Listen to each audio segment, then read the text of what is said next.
बिस्मिल्लाहिर्रहमानिर्रहीम, अस्सलाम वालेकुम। आज 24 जुलाई है और दिन है सोमवार का। आज चेयरमैन पीटीआई इमरान खान साहब जो कोर्ट रूम नंबर 3 में पेश हुए सुप्रीम कोर्ट ऑफ पाकिस्तान में 3 रुकनी ये बेंच था। जस्टिस जाहिया अफरीदी साहब इस बेंच की सरबराही कर रहे थे और इस बेंच में शामिल थे जस्टिस मज़ाहिर अली अकबर नकवी साहब और जस्टिस मुसरत हिलाली साहिबा। ये 3 रुकनी बेंच आज की समाअत इसलिए इंपॉर्टेंट थी कि इमरान खान ने जो FIR इमरान खान पर हुई है, जो कोयटा में एक वकील कत्ल हुए, उस वकील के कत्ल की FIR इमरान खान साहब पर दर्ज की गई है। तो उस पर इमरान खान साहब ने उसको चैलेंज कर रखा है अपने वकील लतीफ़ खोसा साहब के ज़रिए। गुज़िश्ता समाअत पर अदालत ने कहा था कि इमरान खान सरेंडर करें, इमरान खान जब तक नहीं आएंगे उस वक्त तक हम मामले को आगे नहीं बढ़ाएंगे।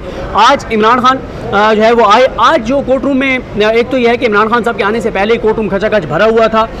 टोटल कोर्ट रूम नंबर 3 में 80 लोगों के बैठने की जगह है, यानी कोई 8 कुर्सियां आगे लगी हुई हैं वकला के लिए और 72 चेयर्स पीछे हैं। इमरान खान के कमरा अदालत में दाखिल होने से पहले 10 बजकर तकरीबन कोई 22-23 मिनट तक कमरा अदालत खचाखच भर चुका था। जजेस बाकी केसेस की समाअत मुकम्मल करने के बाद 10:25 पर वो कोर्ट रूम से उठकर चले गए थे।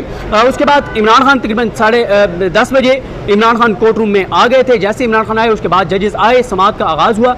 जैसे ही समाअत का आगाज़ हुआ तो अदालत की जानिब से ये बताया गया कि जो कंप्लेनेंट हैं उनके वकील जो हैं उनके वकील की जानिब से एडजमेंट की दरख्वास्त है।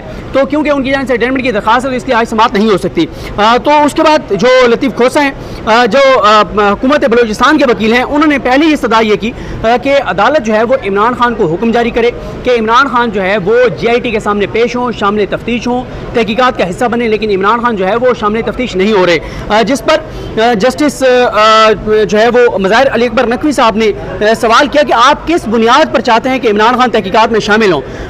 उस पर जस्टिस जाहिया अफरीदी साहब ने कहा कि हमने आपको पिछली बार भी कहा था कि हम बिल्कुल इसको सुन के इसके ऊपर फैसला करेंगे। लेकिन मज़ाहिर अली अकबर नकवी साहब ने दोबारा कहा कि आप FIR पढ़ें कि आपने FIR में लिखा क्या है।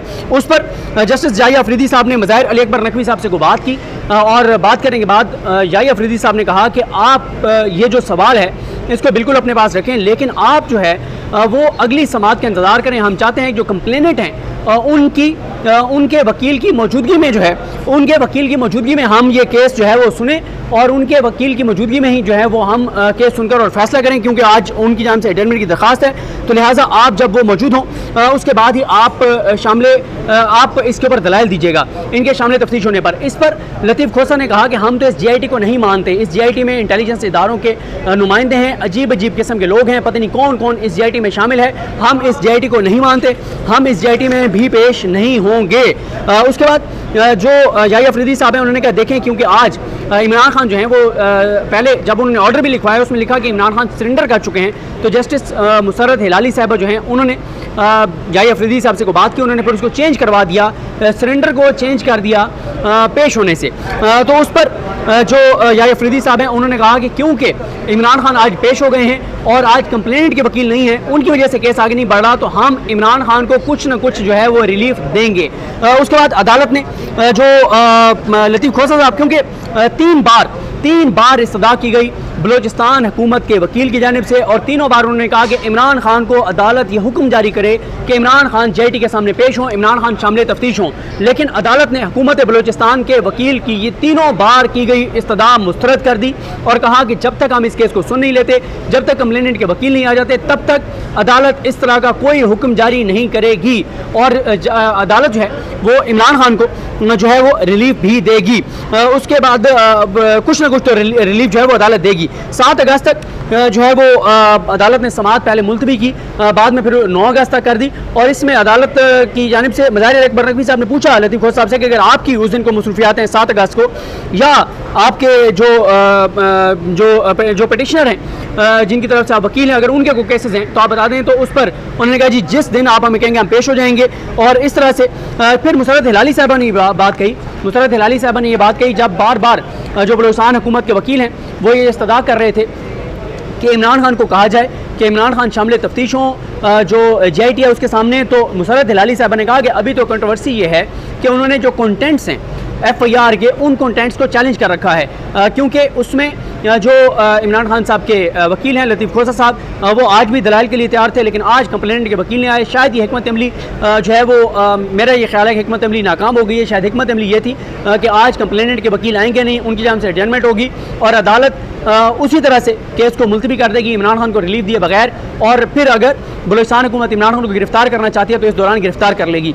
लेकिन आज अदालत ने बहुत बड़ा रिलीफ दिया। और देखें मसला यह है कि आज रिलीफ देने वाला जो बेंच है, क्योंकि बदकिस्मती से यहाँ पर एक जजेस में तकसीम कर दी गई है कि ये जस्टिस काजी फायसा ग्रुप है, ये जस्टिस बंदयाल ग्रुप है, और जो बंदयाल साहब के साथ जिन्होंने इलेक्शन का फैसला दिया, या वो जजेस जिनमें मज़ाहिर अली अकबर नकवी साहब हैं, जिन्होंने एक सो मोटो लेने का चीफ जस्टिस पाकिस्तान को कहा था जब ये हुकूमत आई थी, तो इस हुकूमत ने आते ही जिस तरह से तब्दीलियाँ की थी कवानीन में, नैब में प्रोसिक्यूटर्स चेंज किए, FI में प्रोसिक्यूटर्स चेंज किए, कवानीन बदले, तमाम चोरों, डाकुओं, लुटेरों को, मनी लॉन्ड्रर्स को जो रिलीफ दिया गया था, जो कवानीन में तब्दीली करके जो पर्सन स्पेसिफिक कवानीन बनाए गए थे, उस पर मज़ाहिर अकबर नकवी साहब ने एक नोट लिखा था, उस पर सुप्रीम कोर्ट ने सो मोटो लिया था। तो उस वक्त से हुकूमत और बहुत से जो हुकूमत के हामी हैं वो खिलाफ हैं जजेस के।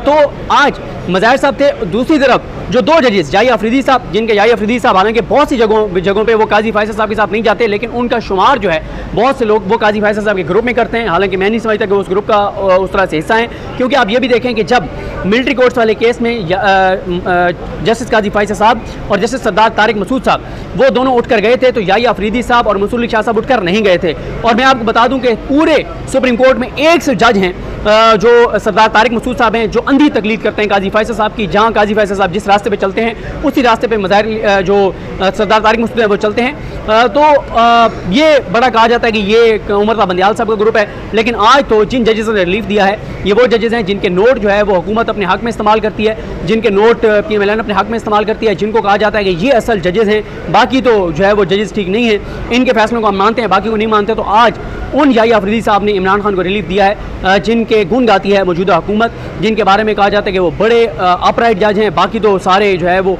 सारे तो नहीं, जो उमर बंदयाल साहब के साथ जिन जजेस ने इलेक्शन का फैसला दिया था वो बड़े कोई जो है वो इमरान खान के इमरान तार जज हैं, इस तरह के उनको टाइटल दिए जाते हैं। तो ये आज हुकूमत के मुंह पर भी बहुत बड़ा तमाचा है कि जिस जज को वो खुद मानते हैं कि वो बड़े ऑनरेबल और बड़े अपराइट जज हैं, उन जज साहब ने भी इमरान खान को रिलीफ दिया है। और मसला ये होता है कि क्यों ये बार बार बयानियाँ बनाया जाता है अदालतों के बारे में कि जी बार बार इमरान खान को रिलीफ मिल रहे हैं, बार बार इमरान खान को रिलीफ मिल रहे हैं। मसला ये है कि जब आप इस तरह से बोगस केसेस बनाएंगे तो फिर रिलीफ मिलेगा, फिर आप प्रोपेगेंडा करेंगे जजेस के खिलाफ कि जनाब ये तो इमरान खान के हामी जजेस हैं। तो आज तो ये याही अफरीदी साहब तो हुकूमत कहती है कि उनके हामी नहीं है, तो उन्होंने भी रिलीफ दिया।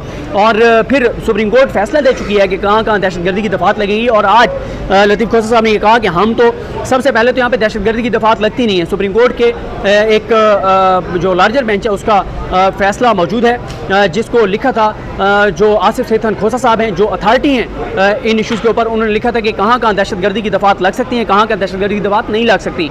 तो मौजूदा जो हुकूमत है उन जिन जजेस के वो गुण गाती है, उन्हीं के फैसले अब इनकी पूरी चालों के आगे रुकावट बन रहे हैं। जैसे आपने देखा, मैंने ईसा नकवी साहब के साथ वीडियो में जिक्र भी किया था शहर इक़्तिदार के प्रोग्राम में कि काजी फायसा साहब का जो हुदैबिया वाला फैसला है वो सबसे बड़ा धचका साबित हुआ है मुस्लिम लीग नून के लिए। पूरा उनका जो मंसूबा था, मंसूबा क्या था कि आज़म खान का बयान लें, इमरान खान के खिलाफ इस्तेमाल करें। लेकिन हुदैबिया केस में जस्टिस काजी फायसा साहब ये लिख बैठे हैं कि जिस भी इस तरह के बयान में 164 के बयान में जिसके खिलाफ वो बयान है, अगर वो वहाँ मौजूद होगा, वो जिरा करेगा, उसकी मौजूदगी में बयान रिकॉर्ड होगा तो उसके खिलाफ इस्तेमाल हो सकता है, वरना उसके खिलाफ इस्तेमाल नहीं हो सकता। तो वो भी इनका पूरे का पूरा मंसूबा जो है वो नाकाम हो गया है। साइफर वाले मामले पे जो भी ये कर लें ऊपर से उड़ जाएगा, क्योंकि काजी फायसा साहब का फैसला जो है वो ऐसा मौजूद है जो इनकी राह में रुकावट बनेगा। ये अलग बात है कि काजी फायसा साहब के बारे में तासुर यह है कि उनके मेयारात इमरान खान के मामले में कुछ और हैं, शरीफ खानदान के मामले में कुछ और हैं। इमरान खान के दौर में काजी फायसा साहब ने सो मोटो ले लिया था कि जनाब वो कन्वेंशन सेंटर में इमरान खान ने कन्वेंशन किया है। फिर एक दिन उन्होंने सो मोटो ले लिया कि मैंने अखबार में पढ़ा है जनाब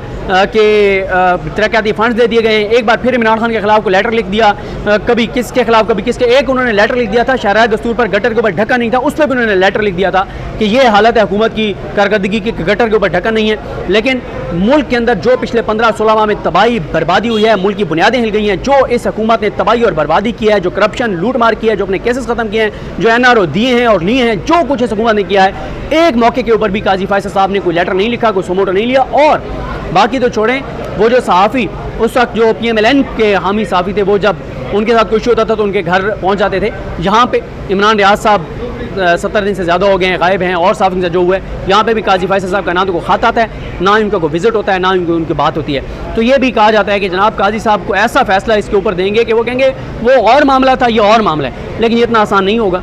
बहरहाल देखते हैं क्या है। लेकिन 9 अगस्त तक इमरान खान की गिरफ्तारी से सुप्रीम कोर्ट ऑफ पाकिस्तान ने रोक दिया है, बड़ा रिलीफ इमरान खान को दे दिया है। और अब देखते हैं कि इमरान खान यहाँ से निकले हैं कि वो उधर तोशाखाना में जाते हैं नहीं जाते। उनसे पूछा गया कि आप तोशाखाना में पेश नहीं हो रहे, तो इमरान खान ने कहा कि अगर मेरे वकला मुझे जहाँ जहाँ कहेंगे आपको पेश होना है वहाँ वहाँ मैं पेश होऊंगा। मुझे अपनी दुआ में याद रखें। अल्लाह करीम हम सब का आमीन। अल्लाह हाफ़िज़।